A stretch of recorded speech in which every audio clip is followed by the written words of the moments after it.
how to set up Stripe payments for your small business. Now, at some point in building a small business, you hit a moment that should be exciting. A customer wants to pay you, and it turns out you have no reliable way to take their money. Then you're asking for bank transfers, chasing checks, or even sending PayPal requests that feel informal and unprofessional. Now, every friction point in the payment process is a risk that the customer actually changes their mind, delays, or simply goes to a competitor who makes it quite easier. Now, Stripe is going to be how most modern small businesses are going to solve this problem. It is the payment infrastructure that powers everything from solo freelancers to some of the largest companies on the internet. And it is built in a way that makes accepting payments online genuinely straightforward. Now, this video is a complete walkthrough of setting Stripe up for your small business, creating the account, getting through business verification, adding your products and pricing, and sending your first payment link. Now, before we get into the setup, a quick word on why Stripe specifically and how it compares to main alternatives, because it is a fair question. Now, the main alternatives you're going to hear about are PayPal, maybe Square, or maybe even Shopify payments. Now, PayPal is widely recognized and easy to set up, but it has much higher fees for certain transaction types, a less professional look for business payment pages, and a reputation for freezing accounts without much warning when transaction patterns change, which is, to be honest, a serious problem for a small business that depends on consistent cash flow. Square, or any other payment, is excellent for business with a physical retail presence that need a card reader and POS system, but its online payment features are less capable than Stripe's. Now, Stripe is going to basically strengthen, and its strengths are realistically its reliability, clean payment experience for customers, and its transparent pricing. It also has 2% fees plus 30 cents per successful transaction on the free plan, which is incredible. Now, one thing to know up front is that Stripe requires business verification before you can start receiving payouts. This means providing information about your business and your identity. The process is quite straightforward, and we're going to be seeing how it looks. So to start things off, you're going to come over to stripe.com. And in stripe.com, what you're going to do is you're going to be going ahead and signing yourself up. So you can pretty much get started with any email or just sign up yourself up with Google. And that is exactly what I'm going to be doing. I'm going to come over here and we're going to sign up with any of our Google accounts. Now, let's say I'm going to go with this Google account, we're going to load things in and we're going to click on continue. Now, the first thing that once you go through the whole onboarding process, Stripe is going to ask you your country. Okay. So, of course, you're going to want to select the country where your business is truly registered and where you want to receive all the payouts, because Stripe's availability and payout currencies vary by country. Now, after confirming your country, you will go through the business activation process, of course, which is Stripe's verification flow.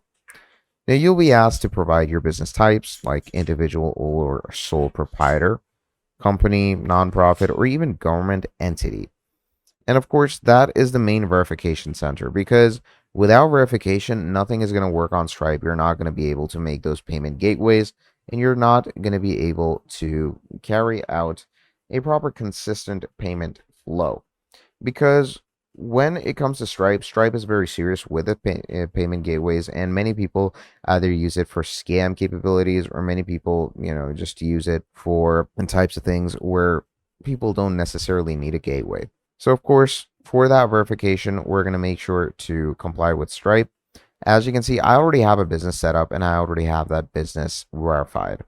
And what Stripe is going to be doing is it will be asking me to go ahead and create those payment gateways. So let me show you how to create that. As you can see, once we are over here, first and foremost, let's say here we have our business, right?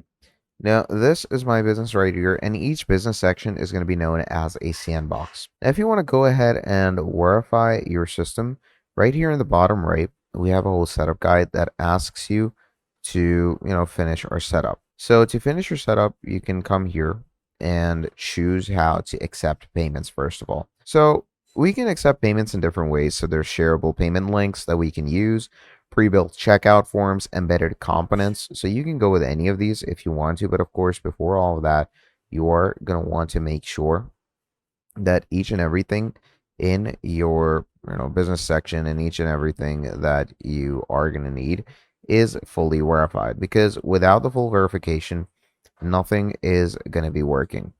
Now, of course, after the verification are done to generate payments for yourself, first of all, you're going to come down here to products, and here you can go ahead and create payment links. Okay. Now, once we open up payment links, what's going to happen is it will ask you to create different things. So you can, create an invoice, create a subscription, create a specific payment, or create a specific payment link for yourself. Now, of course, it will depend on you on how you work your way around it, how you create that payment link for yourself. Okay. And it all will depend in the end on how that payment gateway is going to work with the cash flow coming in or going out. So, of course, what we're going to be doing is we're simply going to be waiting for these things to load up as ourselves. And this is the payment link section, right? So first of all, you can add a test product. Now that test product can be literally anything. So let's say I'm going to add this text product for myself that I've created. And once this product is in, you can choose how many quantities, or you can just let the customer adjust the quantity between 0 and 99. Once this is done, here are the options that you can change. So you can enable managed payments. Okay.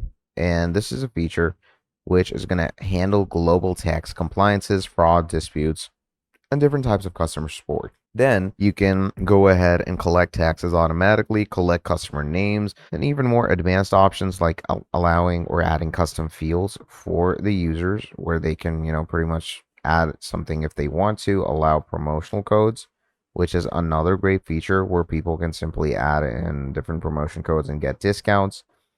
And once all of this is done, you can simply go ahead and create a link. You can also choose to work with the after payment page, which is the confirmation page. Okay. And once all of this is done, you can also create an invoice PDF where Stripe will charge a little more than total. And it can charge up to $2 per invoice that is printed. But of course, it is a good feature because an invoice basically is something that gets added in the database. It comes inside of the books, and now you have a proper verificational, you could say, section or metric that is going to verify that, hey, okay, the payment is done, you're good to go. So just as so, we can pretty much go ahead and get a pretty structured and pretty straightforward working as so. Now over here, as you can see, we have our payment link set it up and good to go. And you can literally send this link out or maybe embed it in your website payment gateway. And whenever someone is going to go to that payment gateway, they're going to come across to this page, which is going to be the general checkout page. And in the checkout page, you can see they can simply choose a currency for themselves and see how they want to pay it. And once they've chosen a currency, they can add the emails and all the general whatnots. And once that is done, basically just add their information, click on pay, and that payment is going to come straight to your Stripe through the payment gateway. So that is literally all about it. That is how you can go ahead and manage payment gateways through Stripe in the easiest way for your small businesses. So thank you for watching this video all the way till the end, and I'll see you all in the next video. Have a great day. Goodbye.